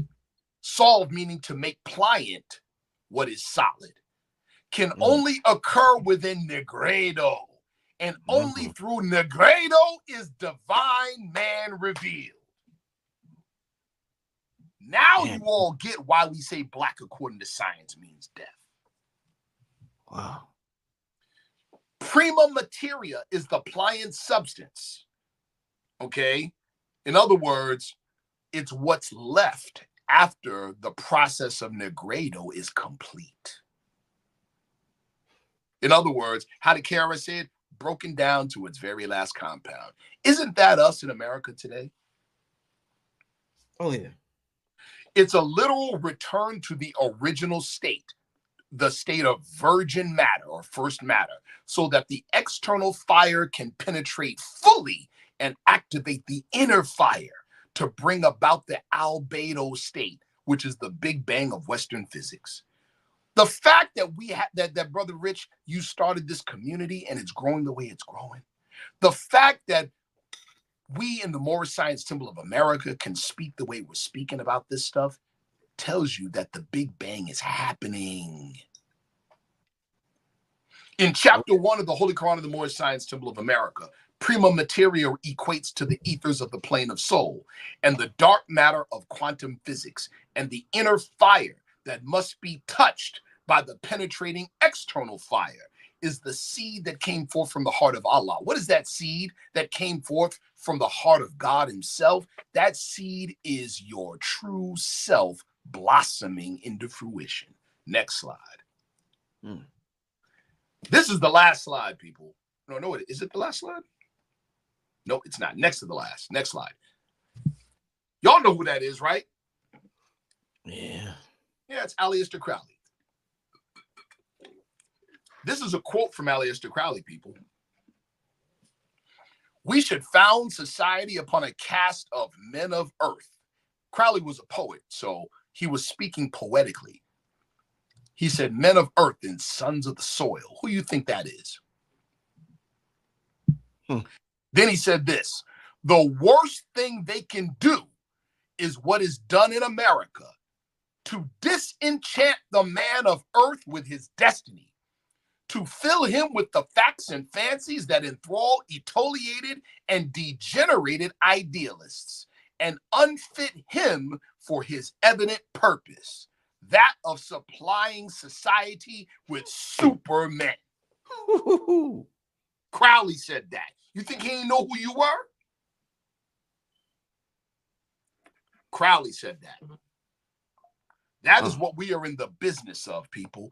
I was talking, shout out to my brother Tim Jennings Bay of Street Addiction Academy. He and I were talking, and we were talking about how in the Bible, it says those that will go into the lake of fire, the first people it names is the fearful. The fearful. And how this present narrative is doing everything it can to instill and evoke fear out of people. Okay? To instill and evoke fear. Okay? So they don't even want you to think about the possibilities of man or the possibilities, or that's the whole thing. If they instill enough fear, you won't even think that it's possible for you to be a Superman or Superwoman, for you to be Supercell. You understand? For you to be Lisan al-Gaib. See? For you to be the embodiment of Christ. We are the second coming. We, people. We. And Christ represents what? The Superman, the new man. Christ represents Simeon. Man, we're talking about a nation of Simeon Tokos, people. It's within our reach, but we first have to believe. That is the quantum operator. Next slide. This is the conclusion, people. This is the conclusion. What we have with monoatomic gold, it's a soul-flesh interface. It's, Bose-Einstein condensate is considered the fifth state of matter. It is literally what separates, it is the gateway between the three-dimensional world and the higher dimensions. It's a mini wormhole or portal between dimensions. It generates a Meissner field and repels magnetic fields and facilitates quantum entanglement. Okay? And of course, yes, must have an even number of Cooper paired electrons. All right, fine. So this is kind of review. Monoatomic, orbitally rearranged monoatomic elements. They must form a Bose-Einstein condensate in order to be monoatomic, and thus a wormhole. Quantum coherence, right? Meaning spooky action at a distance. Meaning time and space are no barriers. Okay? Room temperature superconductivity, it straddles dimensions or ether planes. It is physical scaffolding for consciousness and biologic information communication. Dispersed throughout the human body via the connective tissue network and the brain and the spine. It facilitates inter and intracellular communication. It facilitates DNA repair. It gives access to the bioenergetic field, the plane of soul, or the extra dimensional experience, to physical and 3D communication. It is inert. What do we mean by inert, people? When you ingest it, it's not digested in the system. It goes to where it's needed and replaces what was lost. It is not consumed in the process of ingestion. And body needs sourcing and replenishment, certain foods, like for instance, Essiac tea. A lot of people were going to their health food stores and getting Essiac tea to naturally treat cancer. Now you see why it worked against cancer. Because it has a high concentration of monoatomic elements. That's why. And of course, supplements like our monoatomic gold and any other authentic monoatomic gold product. We are done, brother. I can take questions. Man, oh man. Oh man. Wow. What a presentation, family. What a presentation. You did your thing once again, brother Sharif. Like I said, you one of the best when it comes to these presentations, when it comes to scholarship. I mean, you do your thing, brother. We need you in our community. You are definitely needed in our community with that. I'm gonna take a couple of questions from the family. Give me just a couple. How long we've been on? About an hour and a half. Yeah, I'm gonna take about 2 questions from the family in the chat. Give me some questions. Just and let me just ask, just talking about alchemy and yes, sir. You know, obviously this channel is a metaphysical channel, and we use words like alchemy and magic, yes, and manifestation, and you talk about belief, belief, and all of that stuff. Yes, it almost seems sometimes, brother Sharif, that I know some people that they do all, they have the most alkaline diet in the world. They talk about practicing sex magic. Yes. They talk about doing yoga. They're trying all of these things that we hear about, but it seems as though, brother Sharif, that they can't make the breakthrough that they're looking for. And then it seems as though some people just got it. So I'm wondering, brother Sharif, is this something to be this alchemist, to be great like some of the brothers and sisters you talk about and teach on? Do you have to just be born with it? Because these brothers, they out here trying all types of shit, and you can see it ain't in their heart. I can see it. It just ain't in their heart. Yo, listen, I told you before off camera. I told you off camera that you don't belong to a religious organization or any spiritual organization per se, but you display a very significant degree of spiritual advancement. Your question is powerful, and I'm so glad you asked it. It's not so much as a matter, now mind you, there is certain things like you could be born talented at a certain thing. Yes, there's people that pop out of the womb like they had a basketball in their hand. But guess what? Everybody can improve their game with practice. Indeed. This is the same thing, bro. Everybody can do it. Now, but not to answer your question, You got people that, oh, I'm studying the chakras, and oh, I'm doing this, and I'm into that, and I'm eating alkaline, and I'm da da da da da. You know what? But here's the real issue. That's why I began this presentation by talking about the state of mind, not the product. We have been socialized in the West to literally believe that the physical body is a defecating making machine, and that's all it's good for. We don't believe we're divine, bro. Right. Yeah. Wow. You hear what I'm saying? Yeah. We might say the words, we say peace God, and peace goddess, and peace queen. We don't believe it. That's where it's got to start. You see what I'm saying? It's got to start with the change in perception and a shift in your consciousness. You have to start there. Nothing else works until then.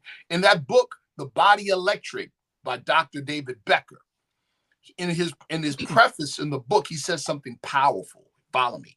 In Western medicine, prior to the discovery of penicillin, even Western medicine had to factor in the patient as a component of the healing process. But when they discovered penicillin, they're like, oh my God, this stuff works. It kills germs, it kills bacteria. That was a great advance, but at the same time, it polarized the Western medical mind. Now, Western medicine in application is just applied biochemistry. They totally X out the patient, which is why they could say, oh, the operation was a success, but unfortunately, the patient didn't survive the operation. How in the world was it a success? That's like chopping their head off to say we cured the headache. Right. Yeah. Okay. So here it is. We have to reinsert the human consciousness into the equation. That's what has to happen. We have to, that's why I said, listen, people, you have to see yourself as greater than your flesh, because you are not your flesh. We are human spirits, and spirit is omnipotent. Omnipotent meaning what? The spirit part of ourselves is already connected to everything. It's already quantum entangled. It's just our consciousness has shrunk so small that we're not connected to that part of our consciousness. So you have to begin with belief. You got to begin with no. I am like Simeon Toko. I just haven't fully realized it yet. You see what I'm saying? Gotcha. Yeah. It almost seems like with you saying that, it almost seems as though like you said a little while ago, you have to believe that you are divine. And I have a true core belief that I am divine, but it almost seems like a lot of people believe that they have to become divine instead of believing that they are already divine. And they believe that once they do this, they'll be divine. Once they do that, they'll be divine. They believe, again, like I said with Dr. Becker, how we've been socialized into thinking about ourselves. We drop our kids off at the doctor and say, he's sick, fix him. I'll be back at 3 p.m. Oh, don't tell me to change my diet. Just give me a pill. Right. And so guess what the new pill is in the conscious community? Alkaline diets. All kinds of other things that you put in your body from outside. That's why I said it's so important to understand that this is already in your body. This is secondary. We're putting this in to rebuild that body. See? And to make more tangible the access to the higher dimensions. Get it? Yeah. That's what we're doing. This facilitates it. It doesn't do it for us. We do it for us. I like how you said that it's secondary. Everything that we put, Anything you put in your body from the outside is secondary. I love how you say it, yeah. If man is already divine, you already have it. That's been, I've had several people on this week that have had a similar message. I've had this brother named Yaki Awaken had a similar message. Powerful brother. Yeah. Dr. B Serious had a similar message. Yes. Dr. Jew Pulcrum had a similar message. Yes. So it seems like everybody is saying the same thing in a different way, I hope y'all get that, man. This shit is beautiful. What's happening? This is beautiful. Listen, Yes, yo, Sharif, you gotta send me one of those. I got, you know, I got you, bro. I got the I'm gonna have the honey. Make sure y'all support KT with the honey. I'm gonna have that. I'm living like God on earth right now, man. It's good, man. I can't wait to try it. I can't wait to go to the you bring it to the conference and everybody just get it at the conference. These are some beautiful times, man. Let's get to a few questions, like I said. Sir. Let's do it. Okay, let me get to a few super chat questions. Shout out to everybody who gave a super chat. Okay, is there any backlash for using this substance and magic with the wrong motive? I mean, that's wrong motive is relative. Wrong motive is relative. Let's in the book of Ecclesiastes in the Old Testament, it says there's a time for everything under the sun. There's a time to preserve life. There's a time to kill. You see what I'm saying? So, and we say in the Moorish Science Symbol of America, wise words are uttered in due season. In other words, what makes it the wrong motive? If it's out of season. If it's, you get it? If it's out of season. If it harms others indiscriminately. If it causes an inharmonious condition. It's just like, people's, you have something that's going on, there's conflict, and people say, yeah, well, I don't want to, I want to just keep the peace, so I'm not going to get into it. No, the peace is already disturbed. You better throw a fist and restore peace. How about that? You know what I'm saying? Peace is already disturbed. You said you better have courage for truth. Oh, right? Man. Right. This brother ain't playing. Yeah. Wow. You better restore harmony. So let me get to it. Is there any backlash for using this substance and magic in the wrong motive? See, again, like I said, the wrong motive is relative. Only you can say what the wrong motive is for you. Only you can do that. You see, you hear people talk about black magic, white magic. In the truth, in the totality of things, there's no such thing. In the totality of things, because like I said, there's a time and place for everything. You see, our brothers and sisters in Haiti weaponized their spirituality, and as a result did what? They beat the pants off of a European superpower. But best believe the Haitian Revolution began with that pot in the middle of the woods. Right. Believe it. You see what I'm saying? And a lot of blood was shed, but can we say it was a bad thing? See my point? Gotcha. All right. Let's get to this next question. Pardon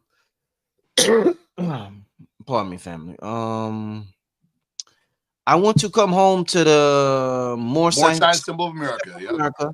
When Noble Drew Ali said, "If I give you all of it, it will put you back to sleep." Is the temple and its leadership ready for this mindset coming through? That's a great question. I'm going to answer that with Noble Drew Ali's own words. Now, he said this in the 1920s. He said in the year 2000, the Moors are going to come into their own, meaning he was legacy building. He even knew when the movement was in its physical heyday in the 20s, he knew he didn't do it for that generation. He did it for this generation, right? That's one. Two, he said, the third and fourth generation will see the good of my work. He said, this is for the children and the generations yet unborn. And then the big one, he said this, they're going to be new Moors coming in with their eyes wide open, seeing and knowing. They're going to take you old Moors, seat you in the back, and they're going to carry out my law. That's what you're seeing right now. So if you have the desire or the mind to come and join on to the work, that means that you're probably one of those new ones coming in with their eyes wide open, right? Now, and then another thing as well, one of the purposes of the Moorish Science Symbol of America is not to proselytize and to just, no. It's to broadcast our hidden history and culture to our people. Chinese people don't go to an organization to learn how to be Chinese. But you know why they don't? Because they never had to. Right. They never had to. but we did. See what I'm saying? We did. So it's not one of those secret society type things. Well, oh, you got to join us to get this knowledge. Nah, you kidding me? Our job is to give it to you for free because it's yours anyway. See? All right. Let's get to another. I know y'all loving this, man. I know y'all are loving this. Let me see. Let's get to another super chat question. What is this? Well, not a super chat, but this is Brother Rich. Where does hydrogen play a part of the alchemical processing we partake in as the number one element and manifesting the gold consciousness? Good question. So what we're talking about, real quick, a lot of talk on hydrogen water. So we were just Yes. talking about the other show. So I'm glad you can. Yeah, that's cool, right? But you know, I have to contextualize my answer. When we're talking about M state elements, when we're talking about elements in the high spin state, we are no longer talking about. We're no longer talking about pure physicality, people. We're past, let's say, hydrogen atoms. We're past that. We're talking about alchemical transmutation at the atomic level. So let's say we're talking about hydrogen. And I'm not sure, I have to research it, but I'm not sure if there's such thing as M-state hydrogen. See? So to answer the question, we would first have to qualify it by determining whether hydrogen can exist in a monoatomic state. See, this is challenging this is challenging how we've been trained to think. We've only been trained to think within 3 dimensions, people. So when we start talking about things like see yourself as a human soul, see yourself as a living soul, what we're doing is we're challenging you to raise your consciousness beyond physicality, because consciousness is beyond physicality. You see what I'm saying? So the question, where does hydrogen play a part in the alchemical processing, right? We would have to first determine whether hydrogen is it possible for hydrogen to exist in the M state first? Then what we would do is we would analyze the properties of M state hydrogen. Like, for instance, properties of M state gold that have been verified through experimentation by scientists, right? Expanding consciousness, DNA repair, longevity, right? For let's say iridium, high spin iridium. High spin iridium can literally unzip DNA and then reshape and then reform it in correct DNA. See? So different things, and there's literal white paper. There's literal white paper, in other words, research, scientific research on different M state elements and what their effects are on the human body. So to answer that question, we'd have to determine, first of all, if hydrogen can exist in the M state, 1, and then 2, what would its properties be on the human body? Real quick, shout out to Black Dot. I see Black Dot and Urban X in the chat. Yeah. Black Dot, I was talking about your shirt earlier. I'm rocking the Gathering the Masses, the purple joint. Shout out to y'all could go. You gotta go on his show, Brother Sharif. You definitely gotta go. I would love to. I'd love to. Indeed. Go to shopurbanx.com for the he has amazing clothing, amazing merch. This is the white one right here. Family. That's mean. I like that. Yeah, that's the white one right there. So he sent it to me and my fam. I got them in all colors, all size. My son got one. So yeah, make sure you support Black Dot. shopurbanx.com. Sharif, did you give the website where they could get the I don't have it up. I don't have it up right now. I'm just doing it direct, but I will have it up by the time of the event. Okay, because a number of people have asked. They said, "Hey, I'm not going to be at the event. Can I still order?" I'm like, "Absolutely." So I'll have that ready by the listen, because I want to be responsible. Indeed. I'm not just peddling a product. It's like, no, there's a whole body of knowledge that comes with this. Then there's practice that comes with this. This is not just this. We're not playing the game of, sleep slaves. I just take a pill and it's going to do the work for me. Nah. We don't believe in the just add water heaven. We don't believe in the microwave heaven. We don't believe in that. We make our own heaven. You see what I'm saying? Yeah, we don't believe in that. So it's work to be done. So I want to be very responsible. So even with the distillation, and the sourcing of the monoatomic gold, bro, I went through some things to make sure that people are getting the genuine article. We eventually, as we get more and more advanced products, people should have to, we should require people to take a test to get certain products, answer a questionnaire, something where we know they're worthy of certain products, because not worthy in the sense that they're not good enough, but worthy in the sense that they understand who they are and that they're in resonant with a certain product. Because like you said, if you're not in resonant with a certain product, it's just secondary to begin with. So if you can't resonate with something, it ain't gonna have the effects that it needs to have to begin with. So that's true, because you are the effect. Oh yeah. What you said? Consciousness is the what? No, but what you said about in the slide? No, you said belief is the belief is the quantum operator. Quantum operator. Yeah. Human will is what causes probability in the quantum field to collapse into an event in 3 dimensions. Belief does that. Yes, human will does that. Now, let me say something else about human will. Do not confuse human will with a set of wishes.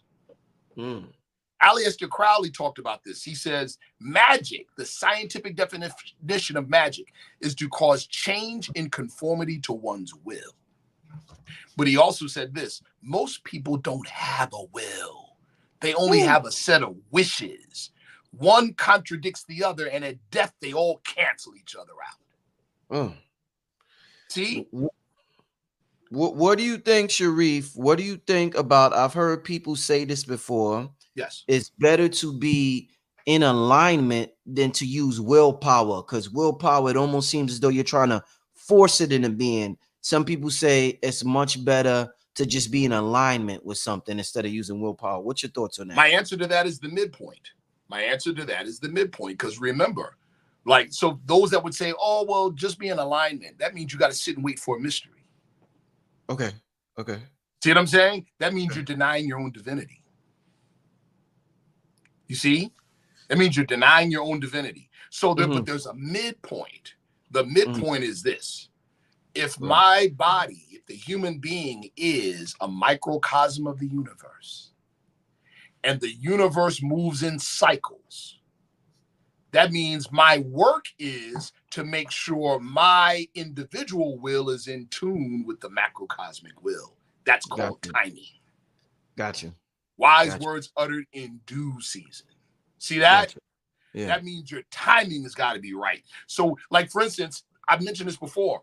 Most of us in the West, we heard of feng shui, right? Feng shui, right? But we only know about earth feng shui. There's 3 feng shui levels. 3, based on an ancient cosmology of unified field theory. The Chinese cosmology of unified field theory is called heaven, earth, and man, right? Heaven, earth, man, right? Heaven stands for time. Earth stands for space. Man stands for effort or will. So what you need is to be in the right space at the right time with the right intent. Now you have complete feng shui. See? Now it's complete. So our work, let's say in an occult sense, in an esoteric sense, if man is a microcosm of the universe and the universe, follow me. If man is a microcosmic universe, listen close, people, That means the universe is a macrocosmic man. Gotcha. What is our work then? Our work is to blur the lines between the two. And what did we say that monoatomic gold was? It is the dividing line between 3D and the higher dimensions. I like that. I like that. See? I like talking to you, man. I like talking to you, man. I swear it's like wow, it's just amazing. Let me ask you this, because you deal a lot with energy, yes, and qigong, and absolutely, you know, the transferring energy and all of that stuff. Yes. When somebody, and this may seem when somebody, like, let's say you get a book from somebody, yes, and the book is autographed, right? Yes. Book is person autographs the book. Yes. It's more special. It seems like it's more valuable with that autograph. I see it. I see that face. I know that face. I see that. That autograph that's on that book makes the book energetically way more powerful than if you just went to the store. So people are willing to pay huge amounts of money, more money for like an autographed basketball, autograph this. I need to know.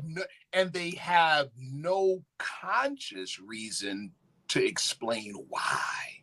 But they just know. But they know. Explain that to us. I need to hear this. Do you remember in the previous show, brother? Do you remember in the very first show we did, you and I did when you had me on, and the show that you first saw me on with Red Pill? Right. Where yes. we talked about magical machines. Yes, the ancient machines. Yes. And we talked about consciousness-assisted technology. Yes. Okay. And like when we're talking, man, this is so deep. Okay, listen. Yeah. I'm ready. Remember we talked about radionics. Uh-huh.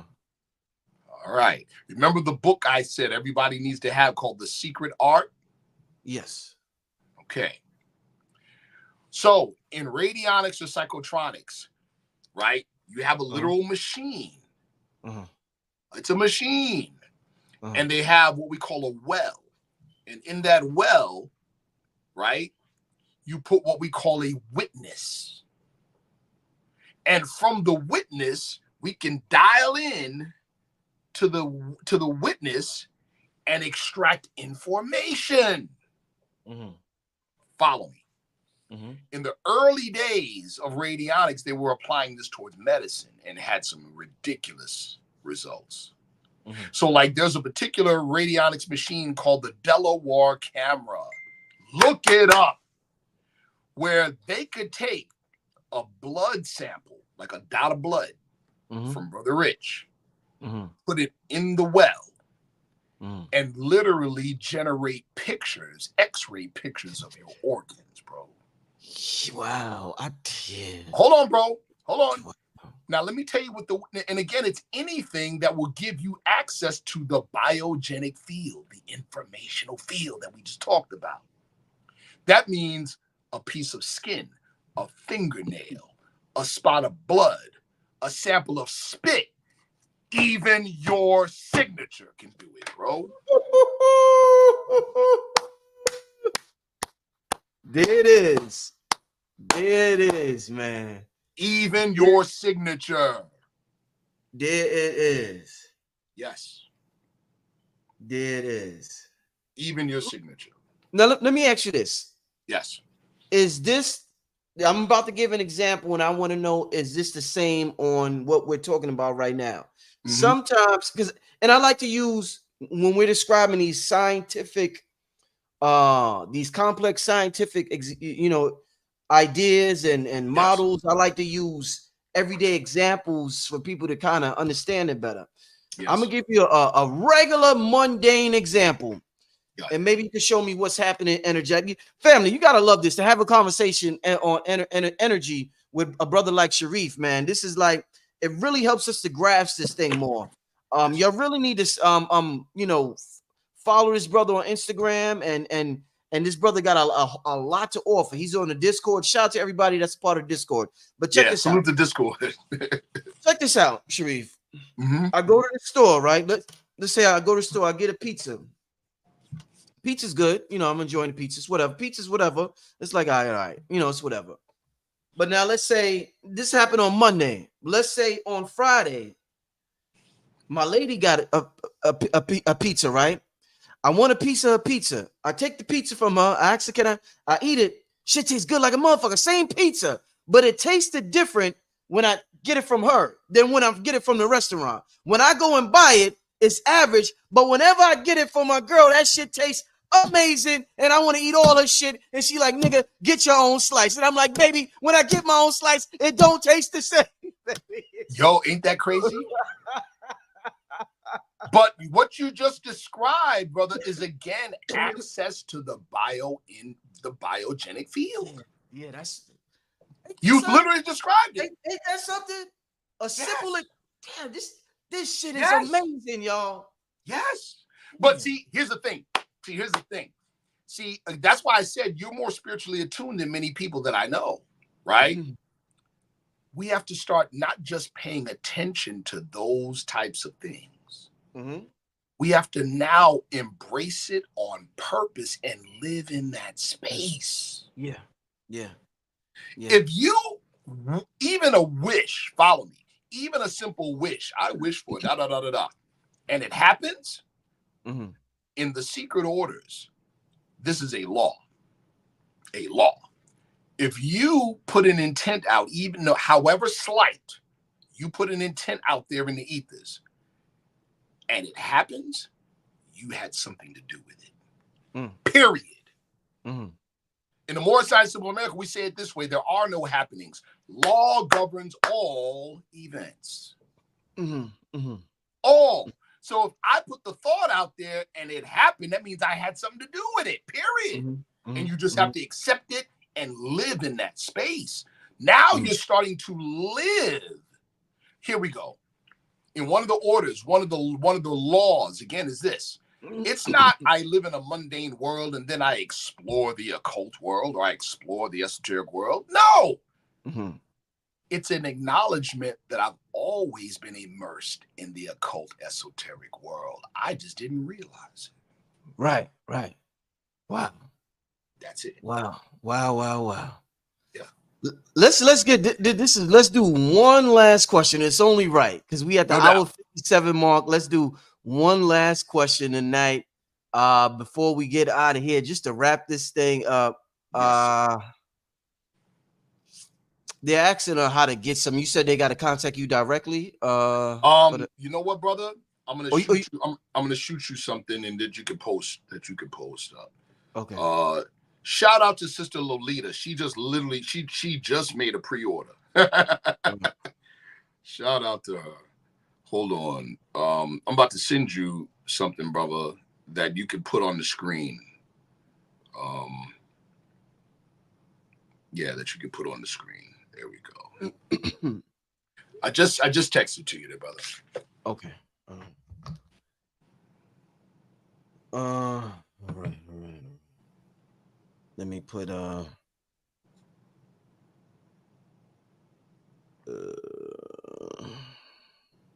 you could just give them some last words while I put this together. Oh, absolutely. You know, and again, people, we really, for real, listen.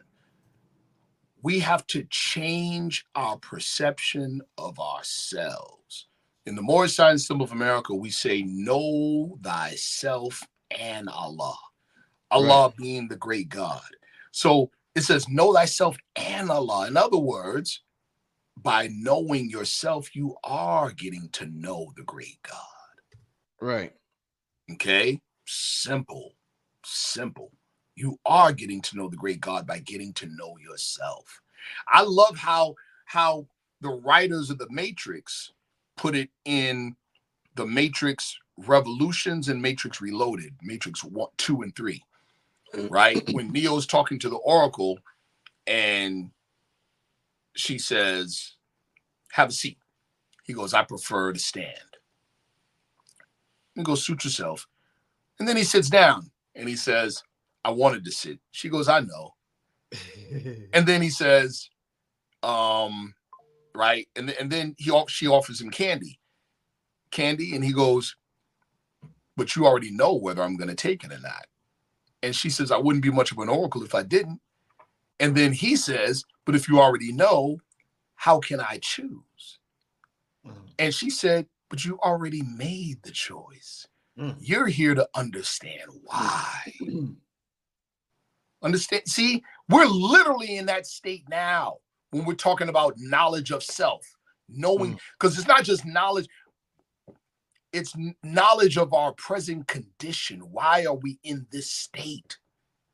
And the answer is scary in a sense, but it's also exciting. We're in this condition because we chose to be. We are now here to understand why we chose to be.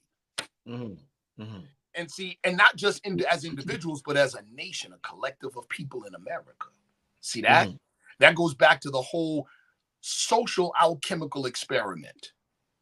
Our people in America, the black people, quote unquote, black, quote unquote, are not, black quote in science means death, means what, which means what, people? Life springs forth from death, which means what? We're not supposed to stay dead. We're not supposed to stay black. How about that? See what I'm saying? We're not supposed to stay that way. You're supposed to come up out of it. And the mere fact that there's only been one group of people in the history of humanity that have ever been called the dead people. Only one group, ain't that some shit? Whoa! Tells you everything you need to know about what comes next. Whoa. See? Whoa. We are the people spoken of in Revelation that come up out of graves.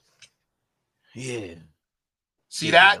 We're the people standing on Mount Zion, right? There's two groups. There's 144,000, and then there's a group that no man could count.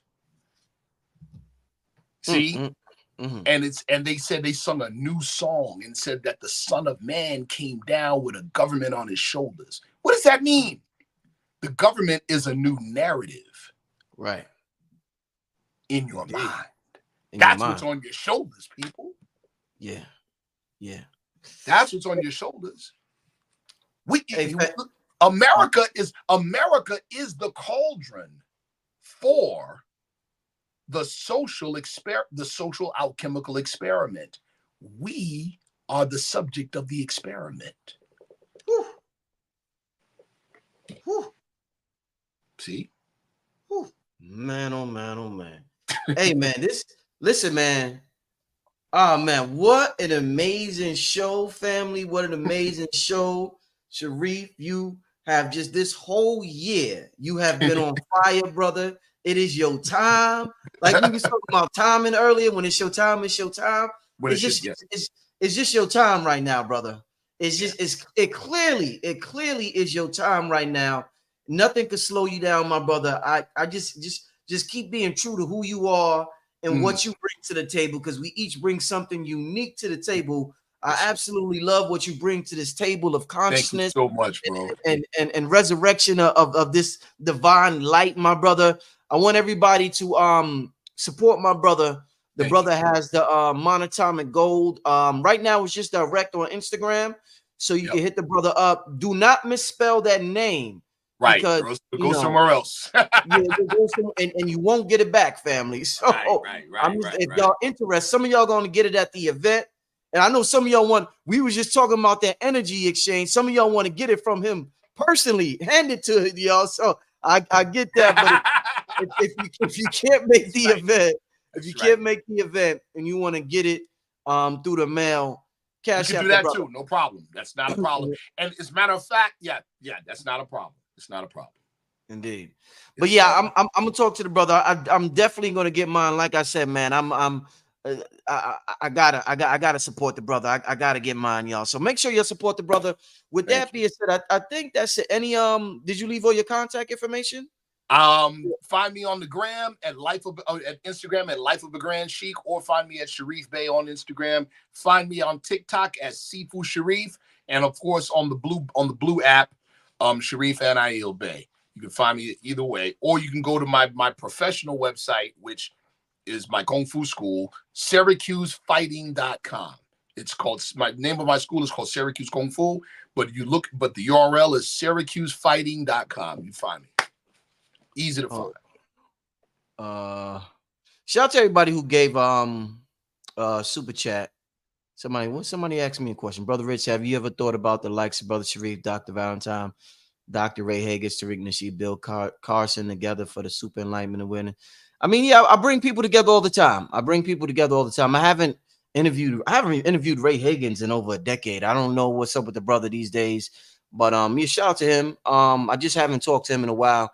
But yeah, I mean, I'm always y'all see, I do more collaborations than probably anybody within That's a fact. spiritual community. You know what I'm saying? I'm constantly doing collaborations and bringing different schools of thoughts. And matter of fact, my next show with Brother Sharif is going to be with Dr. Wesley Muhammad, and we're going to do that one after the gathering. Probably end of August, early September. I love that. I love that, brother. The first time, we made history back in 2013 at the National Black Theater in Harlem. The first time a member of the Moorish, a speaker from the Moorish Science Symbol of America, and a speaker representing the Nation of Islam shared the stage on the same topic. Dope. Fire. Yeah, it's crazy. And somebody sent a super chat. I gotta ask this real quick, Sharif. Brother Sharif mentioned OBEs can be dangerous when done a certain way. Is it dangerous physically or spiritually? OBEs. What is an OBE? I don't know. Yeah, no, I was in my mind. I didn't know. What is that? This Damian Edwards. What is an OBE? What's an OBE in the chat? Let me see. Let me Google OBE. What the hell is OBE? See if it comes up. Is that some extraterrestrial term or something that I don't know about? I have no idea. Yeah, I'm gonna give you about 1 second. Astral projection. He said astral projection. Oh, out of body experience. Out of body experience. Okay, out of body. Okay, I see. It's how it's done. It's how it's done, Brother Edwards. Brother Damian Edwards. It's so there are, just like with anything, there's a safe way to drive a car and there's a very hazardous way to drive a car. Same thing with astral projection. Because people hear it. Astral projection. People say, hey, I want to try that. And then guess what they do? Most people, what they'll do is they'll try it without really understanding soul mechanics. Let's just put it that way. You see what I'm saying? So what they end up doing is leaving the body. Okay. And then in that respect, what you've done now is open yourself up for possession. Okay. So we begin with, here it is. If I gave you a wrench and said, take apart that car engine, not only are you not going to really be able to successfully do it, but you're probably going to jack the engine up.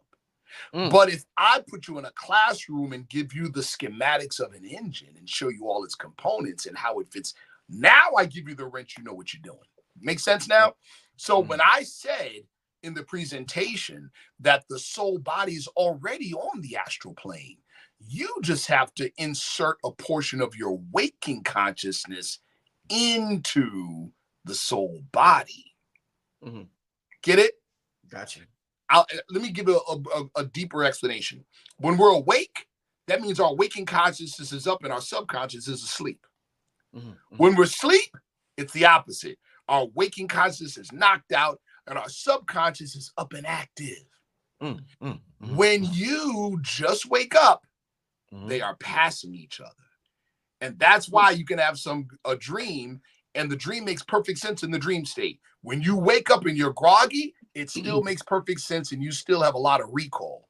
Then you go to the bathroom and you jump in that shower and you're fully awake and your subconscious is down here and your waking consciousness is like, what the hell was I just dreaming about? That was crazy as I don't know what.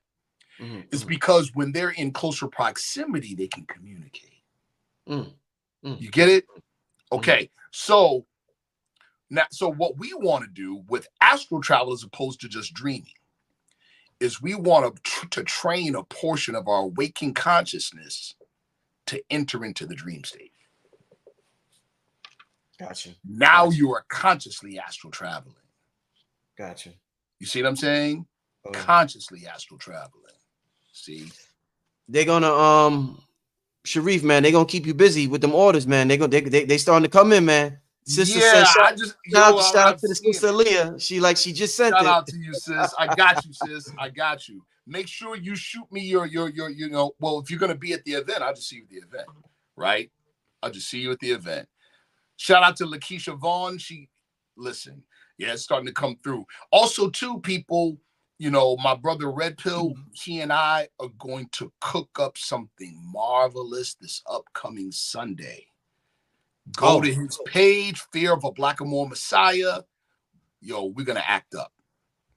Amazing. We're gonna definitely act up. We're gonna definitely act up. Go to his page. Go check. Go to his page and check. And and get the info so that you don't miss it. All right.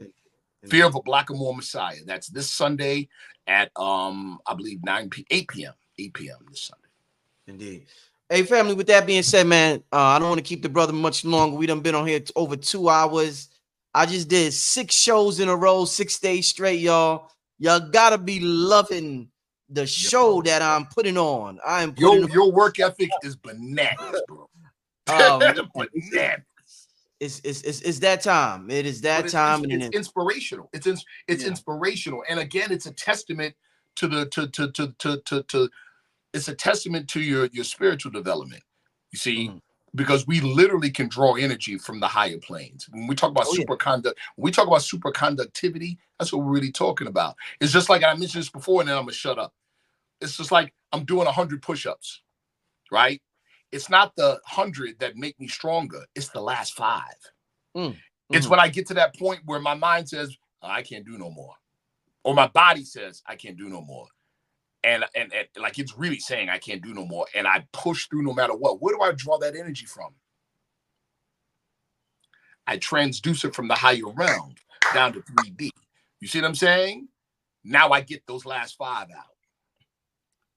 When you said that, I never forgot that, those last 5 push-ups, and that could be applied to so many things in life. Yes. When I'm practicing the piano and my body says that's enough, and I'm like, no, just a little more. When you say that, and I'm applying it to every principle in my life, and it has brought me to a level, it's bringing me to a level of excellence that I've dreamed about my whole life. So that's a jewel right there that you gave. It's real. It's real. That is a jewel that I hope people picked up on, and I hope people are applying. Like I said, listen, this thing is going down. Don't think you ain't, man. Listen, you doing some big stuff out here, man. So listen, Sharif, I'm gonna give you a call. There's a couple of things that talk to you about with the conference. Just to let you know about did I give you the address yet? And all no, that? sir. No, sir. Okay, yeah. So I'm gonna give you the address, let you know what time to be there. Okay. It's pretty much an all day thing.